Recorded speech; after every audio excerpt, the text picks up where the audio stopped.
सियासी शतरंज की बिसात में पीटीआई के हालात देखने के बाद ये वाज़ेह हो गया है कि दो बड़े खिलाड़ी अब इस शतरंज में रह गए हैं, पाकिस्तान पीपल्स पार्टी और मुस्लिम लीग नून। और हम ये भी जानते हैं मुस्लिम लीग नून के जो क़यादत है वो लंदन में अपना क़याम बढ़ाती जा रही है, जो कि सियासी तज्ज़ियाकारों के मुताबिक ऑप्टिक्स के लिए सही नहीं है। जो इशारे मिल रहे हैं वो अच्छे नहीं हैं। साथ साथ हम ये भी जानते हैं कि पाकिस्तान पीपल्स पार्टी के खिलाफ भी कुछ अच्छी खबरें नहीं आ रही हैं और बहुत सारी चहमगोइयाँ भी हो रही है, रूमर्स भी गर्दिश कर रहे हैं। आए रोज़ कोई ना कोई खबर आ जाती है कि इसके खिलाफ एक्शन हो गया है, इनके घर से इतने पैसे निकले, इसके खिलाफ एक्शन हो गया है, इनके घर से इतने पैसे निकले। और जब उनसे पूछा जाता है तो कहा जाता है सब झूठ का पलंदा है। लेकिन आखिर पीपल्स पार्टी का मुस्तकबिल है कैसा, जानने के लिए हमारे साथ इस वक्त मौजूद है पाकिस्तान पीपल्स पार्टी के सीनियर रहनुमा हैं, किसी तारुफ के मोहताज नहीं है, Syed Naveed Qamar sahab. Sir, thank you so very much for giving us your precious time. Syed Naveed Qamar sahab, जो पहला सवाल मैं आपसे पूछना चाहूँगा, बहुत सारे ज़राए इस बात की तस्दीक कर रहे हैं कि पाकिस्तान पीपल्स पार्टी की पॉलिटिकल लव स्टोरी के अंदर बड़ा ट्विस्ट आने वाला है, रोमांस ख़त्म हो गया है, हालात ख़राब होंगे, ऑपरेशन होगा पीपल्स पार्टी के ख़िलाफ़। खबरें भी आ रही हैं बहुत सारी, कभी इसके खिलाफ ऑपरेशन, कभी उसके खिलाफ, कभी इस घर से 6 अरब, कभी उस घर से 2 अरब निकले हैं। आपके पास क्या इत्तलात हैं हुजूर? देखें, पीपल्स पार्टी का ताकतवर हलकों के साथ न कभी रोमांस रहा है, उस लिहाज से ना ही कोई हम लाडले रहे हैं लोगों के। ये आपको भी पता है, हमारी तारीख़ है। और चाहे आप जब से पीपल्स पार्टी बनी है वो किसी न किसी आमिर के साथ किसी न किसी हवाले से जो है वो कन्फ्रंटेशन में रही है। लेटली शायद प्राइमरी टारगेट हम नहीं हैं। और ये जो बातें आपने की कि टारगेट किया जा रहा है, या वो भी सारी डिसइंफॉर्मेशन है, सिर्फ एक माहौल क्रिएट करने के लिए। ज़ाहिर है इलेक्शन अगर करीब आ रहे हैं तो हर किस्म के र्यूमर्स जो हैं वो सामने आते हैं, और ये भी उसका हिस्सा है। तो टोटली फेक न्यूज़ एक निकली, फिर वो डिनाई हुई, दोनों साइडों से डिनाई होती है। मज़े की बात तो ये कि फिर ये कहाँ से फेक न्यूज़ आती है? अगर जिनके लिए कहा जाता है कि उनके पास ऊपर रेड हुआ, वो भी डिनाई करते हैं। जो कि उनके लिए कहा गया sir, peoples party fake news वालों को पकड़ती क्यों नहीं है? सर, पीपल्स पार्टी को एक्शन क्यों नहीं लेती लीगल के? पकड़ो इनको जो गलत खबरें फैला रहे हैं। भाई एक्शन, अब ज़ाहिर पार्टी तो नहीं देख सकती। पार्टी एट द मोस्ट ये कह सकती है कि हम उनको कोर्ट में लेके जाएंगे और उनको सू करेंगे, जो कि कहा गया है एक केस में भी। लेकिन बात सारी ये है कि वो र्यूमर मॉन्गरिंग को तो ख़त्म नहीं करता है। अगर किसी ने र्यूमर मॉन्गरिंग की है अपने ज़ाती मफाद के लिए या अपनी पार्टी के मफाद के लिए, तो फिर वो तो ज़ाहिर है कि चलती रहेगी। तो हमारा सिर्फ ये काम है ना कि अपनी पोजीशन स्ट्रेट फॉरवर्ड रखें और अपने लोगों को कहें कि आप तैयारी रखें, जब भी इलेक्शंस फॉर एग्जांपल होंगे तो we should be ready for it, और इन चीज़ों पे कान ना धरें। सैयद बादशाह, क्या आपकी इंफॉर्मेशन के मुताबिक ऑपरेशन होने वाला है? सर भाई, मैंने सवाल आपका नहीं सुना, because you didn't let me finish my sentence even. So sorry, apologies. Syed बादशाह, ये बताइए, क्या पीपल्स पार्टी के खिलाफ आपकी इंफॉर्मेशन के मुताबिक ऑपरेशन होने वाला है? सर नहीं, ऐसी कोई चीज़ नहीं है, ना ही मैंने इंफॉर्मेशन, ना ही मुझे कोई ऐसा सेंस मिला है, या पॉलिटिकल सेंस मेरा ये कहता है कि इस किसी कोई चीज़ होने वाली है। तो मुझे पता नहीं कि ये खबरें कौन फैला रहा है और क्यों फैला रहा है। लेकिन मैं ये ज़रूर समझ सकता हूँ कि किन लोगों को शायद परसीव्ड फ़ायदा हो ऐसे खबरें फैलाने से, जो कि पीपल्स पार्टी के मुखालफिन हैं, जिनसे कल को हमने जाके सियासी मैदान में जो है मुकाबला करना है, वही ये चीज़ें फैलाएंगे ना। सर, ये बताइए, मैं आज एक चीज़ अपने व्यूअर्स और ऑडियंस को आपके बारे में बताना चाहता हूँ कि जब आपका तारुफ कराया जाता है तो हर बार ये बताया नहीं जाता, लेकिन लोगों को रिमाइंड कराना चाहिए कि आप कितनी बड़ी फैमिली से बिलोंग करते हैं। आपके दादा सैयद मीरा मोहम्मद शाह सिंध असेंबली के पहले स्पीकर थे 1947 में। आपके वालिद मोहतरम सैयद कमर ज़मान शाह साहब न सिर्फ एक कामयाब पॉलिटिशियन, एक कामयाब तरीन एग्रीकल्चरिस्ट थे जिन्होंने मुल्क में ज़राअत की बड़ी खिदमात की। फिर आप minister of defence, minister of petroleum, minister of finance, minister of commerce, Benazir Bhutto शहीद रानी के आप बड़े क्लोज एड रहे। आपके बेटे माशाल्लाह से सिंध काबीना का हिस्सा बन चुके, कासिम अली शाह साहब। और फिर आपके भाई सैयद नदीम कमर, डॉक्टर नदीम कमर साहब NICVD को लीड कर रहे थे, उनके बेटे भी एडवाइज़र रहे सिंध काबीना में। सर, क्या आप इतनी इंटेलेक्चुअल और इतनी बड़ी फैमिली को बिलोंग करते हुए आपका दिल मुतमईन है कि हमारा मुल्क जिस डायरेक्शन में जा रहा है और सिंध जिस डायरेक्शन में जा रहा है वो सही है? देखिए, किसी तरीके से हम मुतमईन होकर बैठ तो नहीं सकते कि भाई हर चीज़ ठीक है, क्योंकि कई चीज़ें ऐसी हैं जो कि ठीक नहीं हैं। मुल्क का मुस्तकबिल ज़रूर है, क्योंकि हमें अपने आप पे भी कॉन्फिडेंस है, इस मुल्क के लोगों पे भी कॉन्फिडेंस है, लेकिन जो हालात हैं आज भी जैसे है, लोगों के ऊपर महंगाई है, बेरोज़गारी है, इकोनॉमिक प्रॉब्लम्स हैं, पॉलिटिकल इंस्टेबिलिटी है, तो ये तो किसी को भी मुतमईन करने वाली सिचुएशन नहीं है। लेकिन इसका मतलब ये नहीं कि सॉल्यूशंस नहीं हैं। मेरे हिसाब से शॉर्ट टर्म सॉल्यूशंस नहीं है, ना ही हमें ढूंढने चाहिए, लेकिन लॉन्ग टर्म सॉल्यूशंस बिल्कुल हैं। जो भी ये सारी चीज़ें जो पार्टी जीत के आए इलेक्शंस में, वो अपना पूरा प्रोग्राम लेकर आए और उसको फिर उसको टाइम दिया जाए वो इम्प्लीमेंट करने के लिए। और मेरा ख्याल है कि वो 1-2 साल में ही आपको पता चल जाएगा कि ये प्रोग्राम इम्प्लीमेंट होने वाला है या नहीं है, या जो एम्फेसिस दिया जाता है इलेक्शन के टाइम पे वो होगा या नहीं होगा। आपको अगर याद होगा 2008 में जब बीबी की शहादत के बाद हमारी गवर्नमेंट बनी, तो एक तकरीबन पहला प्रोग्राम जो हमारी गवर्नमेंट ने तब लॉन्च किया था वो बेनज़ीर इनकम सपोर्ट प्रोग्राम का था, जिसमें क्योंकि लोगों के ऊपर प्रेशर आ रहा था कीमतों का भी और सब्सिडीज़ भी हटाई जा रही थी वगैरह, तो फिर टारगेटेड सब्सिडी के हिसाब से ये इतना बड़ा प्रोग्राम लॉन्च किया गया, जिसको बाद में सारी दुनिया ने सराहा और बल्कि उसमें जो है और ज़्यादा एक्सपेंशन भी हुआ और लोगों को आज दिन तक भी जितनी हमारी प्रोग्राम्स होते हैं जिसमें लोगों को डायरेक्टली फ़ायदा दिलाया जाता है, तो इसी डेटाबेस को यूज़ करते हुए और इसी प्रोग्राम को यूज़ करते हुए किया जाता है। तो ऐसे हमें प्रोग्राम्स देने पड़ेंगे और ये तो सिर्फ एक एस्पेक्ट है। इसी तरह से बिजली का बहरान है, तो बिजली के बहरान के लिए एक कॉम्प्रिहेंसिव पैकेज हमें देना पड़ेगा, जिसमें हमें totally out of the box solutions देने पड़ेंगे। जो आज जिस तरह से सिस्टम चल रहा है ये सस्टेनेबल नहीं है, ये चल नहीं सकता, ये कोलैप्स हो जाएगा। लोगों को ना बिजली मिल रही है और बिजली की वजह से बिल ही मिले जा रहे हैं। अब वो तो नहीं है ना सोल्यूशन किसी चीज का। हम टिंकरिंग एट मार्जिन्स करते हैं, हम कहते हैं जी 200 यूनिट वाले को हम किस्तें कर देंगे। भाई किस्तों से क्या होता है, लोगों को कौन सा रिलीफ मिलेगा किस्तें मिलने से? जैसे मैं कह रहा हूँ कि किस्तें तो एसडीओ करता है, कोई प्राइम मिनिस्टर तो किस्तें नहीं करके बिल की देता है ना। तो आपको एक लार्जर विजनरी प्रोग्राम देना होगा। हाँ, उसके साथ साथ जो लोग चोरी कर रहे हैं, जो सख्त, चाहे वो विद इन द सिस्टम हो या कंज्यूमर साइड पे हो, उन पे ज़रूर एक्शन हो। अगर एक्शन नहीं लेंगे तो फिर जाहिर है कि हमें कोई रिजल्ट्स नज़र नहीं आएंगे। सैयद नवीद कमर साहब, विद ऑल ड्यू रिस्पेक्ट, आप एक ऐसे सिस्टम को क्रिटिसाइज कर रहे हैं जिसका हिस्सा आप और आपकी फैमिली 1947 से है sir. So aren't you criticising your own family? नहीं, it's not question of criticising the family. जाहिर है कि more than the family, I have been part of the system, both in terms of executive authority, मैं cabinets में भी रहा हूँ, parliament में भी रहा हूँ। तो बात ये नहीं होती, बात है कि आप कुछ चीज़ें करने की कोशिश करते हैं जिसमें कामयाब होते हैं, कुछ और चीज़ें करने की कोशिश करते हैं जिसमें आपको उतनी कामयाबी नहीं होती।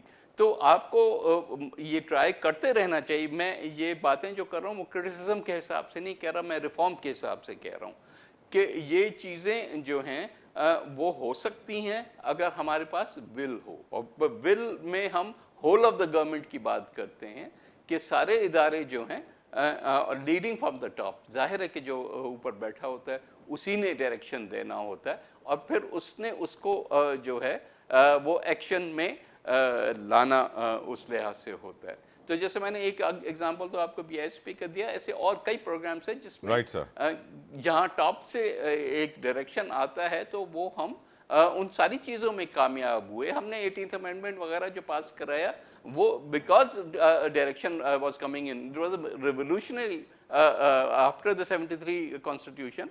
ये बहुत बड़ा एक स्टेप था, तो वो भी तो हमने किया, उसी पीरियड में किया। इसी तरह से और भी प्रोग्राम 20 है जिसमें हमने ओनरशिप दी अपने वर्कर्स को स्टेट ओन्ड एंटरप्राइजेस के। वो काफ़ी हद तक कामयाब हुआ, लेकिन अनफॉर्चुनेटली फिर वो कैरी ऑन नहीं हुआ जो सब्सिक्वेंट हुकूमतें आई उसमें।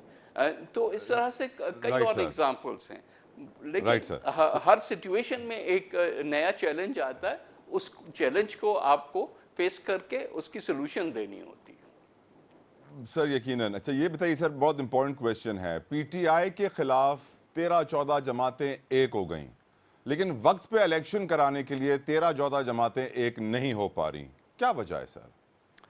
नहीं, इसका पीटीआई के कॉन्टेक्स्ट से तो कोई वास्ता नहीं है, लेकिन ये ज़रूर है कि हमारी जो पोजीशन है वो तो उस लिहाज से है कि भाई हम समझते हैं कि इलेक्शन ही सोल्यूशन है चीज़ों का, बजाय इसके कि हम इन चीज़ों को इल्तवा में जाते जाएं।